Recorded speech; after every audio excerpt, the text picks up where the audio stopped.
everyone and welcome back to another Getting Stuff Painted, my bi-weekly update, give or take, on the miniatures I've been painting up for the various games we cover here on the channel. Got a lot of Marvel Crisis Protocol to cover, the newest releases that were recently unboxed. A little bit of Batman mixed in with quite a bit of the DC Universe miniature game, and then a fair chunk of miniatures you've probably already seen if you watch the series, the Resident Evil 3 board game series, painting up some more of the required miniatures for the expansion. Not as many miniatures to cover this time as has been usual for the last few videos, but obviously there is some large miniatures that took up more of my time than normal. And I would like to draw attention to what's in the background today. You're getting a sneak peek because of how large they are. Not done by me, obviously, you can tell because they're good. Picked up some fantastic looking war game terrain scenery from a Scottish seller on eBay who's actually fairly local to me, as it turns out. Moreover, my sister's neck of the woods, but still close to me. Looked really nice on the listings. This isn't like a sponsored post or anything like that, incidentally. They just happened to arrive before I filmed this and I was looking at them and they're great quality. Very impressed. Perfect scale for Batman. Maybe slightly small for Crisis Protocol, but still good enough. And would also be perfect for any other kind of, like, I don't know, zombie apocalypse or Fallout or, you know, anything of this kind of similar scale. So they're going to be the backdrop today. There's two here, and then there's actually one you can't quite see at the back, which is kind of like a bike shed, trash area. Looking forward to getting those on the table, which will be probably by next week. Well, towards the end of next week, let's say. We'll get a new table set up and start using them. I'm really looking forward to it. But we are here to talk about things I've been painting, so let's start with the big man himself, Dormammu, who has already been featured with the other two miniatures, Blade and Moon Knight, in eBattle Report. Again, everything here done with contrast paint, including Dormammu, who thankfully, despite being so large, has a lot of grooves. And you know, the grooves on his armor remind me of that effect literally everybody does if they're painting Tyranids, but he has them built in, which is very nice. So he was based in Grace here, as was everything here. Black Templar liberally applied over two coats in some places, and a dry brushing of the Fang over it, which is creating that kind of blue tint, which is me trying to replicate the official paint job. Blood Angel's red for the interior of his cape and the front armor codpiece or whatever it is, and then for the fire, a Yandin yellow, Gryph-hound orange, and that was more Black Templar for his quote-unquote face there. And on the base side is Basilicanum grey with Yandin yellow and orange mixed into the runes on the base there. Turned out okay, considering, because again, contrast paint doesn't often do well with miniatures of size, especially if, well, more so if they don't have much detail, but Dormammu has fantastic detail. So I think it worked out well, and I haven't painted them, but I can show you, for size comparison's sake. There's what his like weird dark dimension portal thing looks like. Very large. It's basically the same height as him. You get two of them. They're identical, so like, there's the other one. But as I say, they're literally identical. And his portal that's on kind of like the Thanos-esque throne base. That's what that looks like assembled. And again, the portal was basically exactly his height because he's just walked through it. And I attached some of the optional fire there. Some of it I couldn't work out how to attach. So that's why I kind of used it on his base as well. Like the fire there is one of the optional extra fires. Well, optional fires. So next, Moon Knight, super simple, with one of my infamously least liked contrast paints, Apothecary White. He was based in Grace here.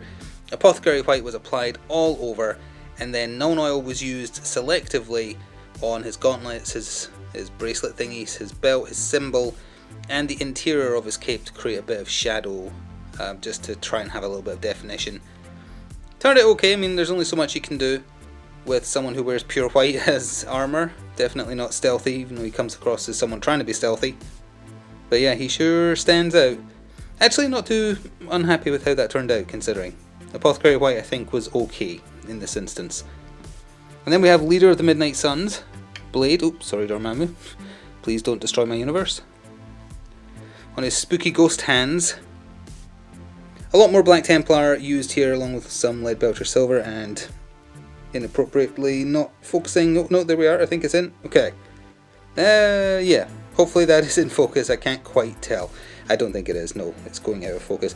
He's a very weirdly shaped miniature, so I don't blame my camera for having a little bit of trouble focusing on it, honestly.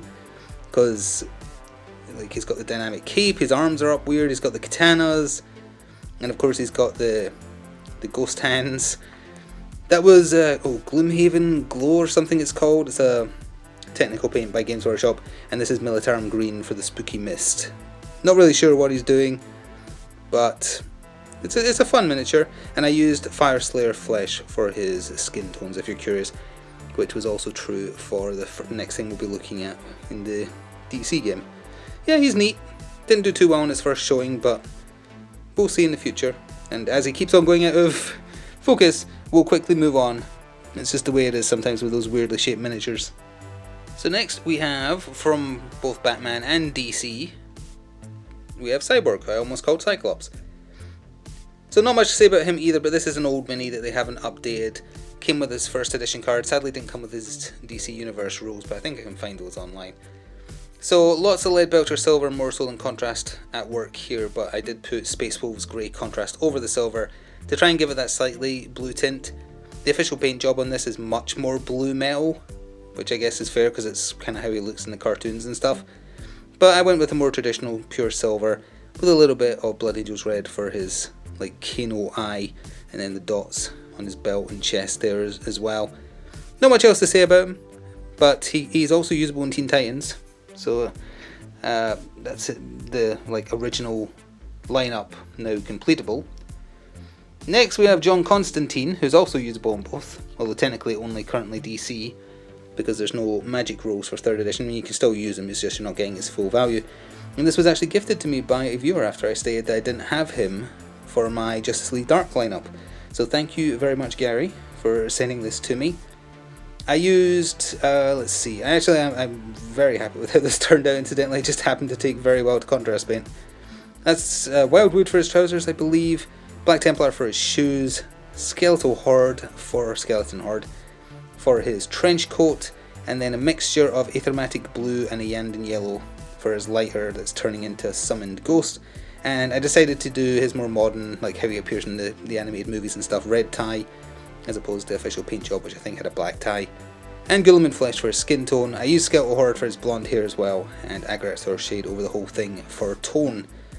But yeah, he took really well to it, and that means next time I field a Justice League Dark team I can have the proper lineup, which is great. So next, with varying levels of success, let's say I have the Green Lantern Corps box that the Night Models released for the DC Universe game. Let's see if I can remember their names. Becca, Arkillo, something like Rimuru or something, and Lisa, but it's spelled like Lyssa. I think that's right. I'm not familiar with any of these characters, but I like the idea of having a Yellow Lantern team to go with the old Sinestro. I don't have the new one. I don't really like the look of the armour on the newer Sinestro, the way it's officially painted. But anyway, I'll show you all of them in turn, but we'll just talk briefly. Yandin Yellow is one of those contrast paints that sometimes just turns out lovely. Like the fire on Dormammu looks great to me. Mixed with orange, but still. And then sometimes it just doesn't apply that great. Back when I was painting 40k, it applied very well to my Yandin Wraithbone constructs. And they're pretty flat, so I'm kind of surprised it did. But it worked really well on them in my opinion, and I feel like they've had mixed results here. So I'll just give you a look at all of them. But obviously the main colour on show here is a Yandin Yellow. There's a lot of Black Templar as well. And for her it is just a mix of black and yellow, essentially. Guilliman Flesh, and her hair is Snakebite leather. Arkillo, he's using a Krellin Green for his skin tone, which doesn't fully match the official skin tone, but it was the best, or as close as I could get. I like this miniature. I like how threatening he looks. Well, as you'll be able to tell once he's ever in focus. I think he is now. There we go. Same colours I mentioned, Snakebite leather for his boots. And his tongue is actually meant to be like down by his side, but I made it more venom-like, sticking out the front, because it did come as a separate piece that you had to glue in yourself. And then just the Gracier for his claws as well. For some reason he is struggling to be in focus as well. Yeah, he is, isn't he? Maybe it's because there's so much going on in the background with the buildings there that I didn't account for. I can only apologise. But we're almost there. So then Lisa, she's using the Book of Parallax and is blue skinned for some reason, so that is Talisar blue for her skin tone. And she's creating some kind of whip construct. This is going to be difficult to get in focus as well, honestly. But yeah, same colour. She hasn't got much yellow on her Black Templar for her cape. And I just scribbled some things in her book, because who knows what's written in there. Scary things, probably, because that's their whole shtick. And then the alien, I got close to his name, but I don't want to repeat because I know it's wrong, but it's close. I used Gryph-hound Orange for his hair and skin, but then I applied brown while it was wet to mix it so it looked darker than his skin. I think that's in focus. Aggressor shade over everything when done, in most cases. As per. Fairly stereotypical pose for him. Just zooming up into the air and shooting a yellow blast. Yeah, but neat. So you'll see them in the next DC Universe battle report, which will probably be reasonably soon, because I want to destroy a table to get this new scenery on. So we'll probably end up doing that pretty soon. So last but not least, in this slightly cursed video as far as focusing goes, already been in videos, but we have 2 Hunter Betas and 2 Hunter Gammas from the Resident Evil 3 board game, exactly as they appeared in the original video game, not the remake, because in the remake the Gammas were like giant torpedo shaped monsters. So Militarum Green was used for their skin tones across the board here. These had, I think that is just Blood Angels Red. I don't think I used Talisar. Not Talisar, sorry, Flesh Terror. But they're swooping in for a claw attack. Their faces are not very detailed. Like, their face is there, and it's not just my paint job that's making it hard to tell. On the like sculpt themselves, it's a little bit hard to see their face. But that's not the bit you should be alarmed about. It should be the claws and the fact they're rushing towards you with eating you on their mind. And Blood for the Blood God is, as usual, what I'm using on the base and the claws. Super simple. Aggressor shade over the whole thing. And what I will say about Steamforge's miniatures, please be in focus, is that they are very detailed in terms of like muscle lines and whatnot, so washes do very well just sinking into the recesses and giving you that extra bit of detail, in my opinion, if that's what you're looking for. Like, I've had a few people ask in the videos, like, how did you paint them? It's like, there's nothing difficult here at all, especially using contrast. You don't need a here's a step-by-step video. You just need to use the colors I used, and you can do exactly this in like 15 minutes. It's pretty easy. The Gammas were, well, technically they were easier because it's just mostly Militarum Green. Harder because they're already pre-modeled onto the base, and it's you can't quite get under their fins or whatever because they're part frog. But I used Vulpes Pink for the tongue and the lips, and then mixed in a little bit of Skeleton Horde, I think, for like their belly, the edges of their fins. But other than that, it's just Militarum Green and a wash over the top. I don't remember them being this large in Resident Evil 3, but you can see like the wash and the contrast paint sinking into all the recesses here, hopefully. So yeah, that's what does the work. And then the other one, painted exactly the same way. So I still need to paint up Final Nemesis for Resident Evil 3. I think that's technically it.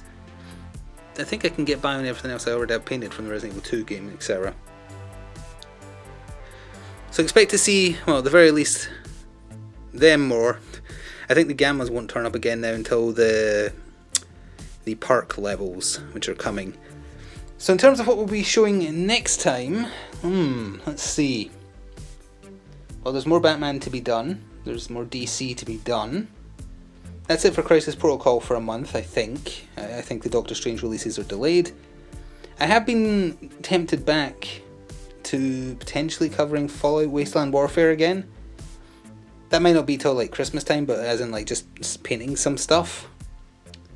The reason I stopped is whatever resin Modiphius uses is just super difficult to work with contrast paint, no matter how much you wash it, and I have no idea why.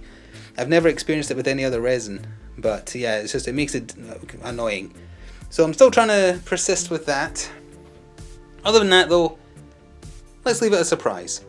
So anyway, if you are painting as well, feel free to show me what you've been painting at Twitter, at GamerEND on Twitter. And until next time, happy painting, and I'll see you in up to 2 weeks from now. Until then, ta-da for now.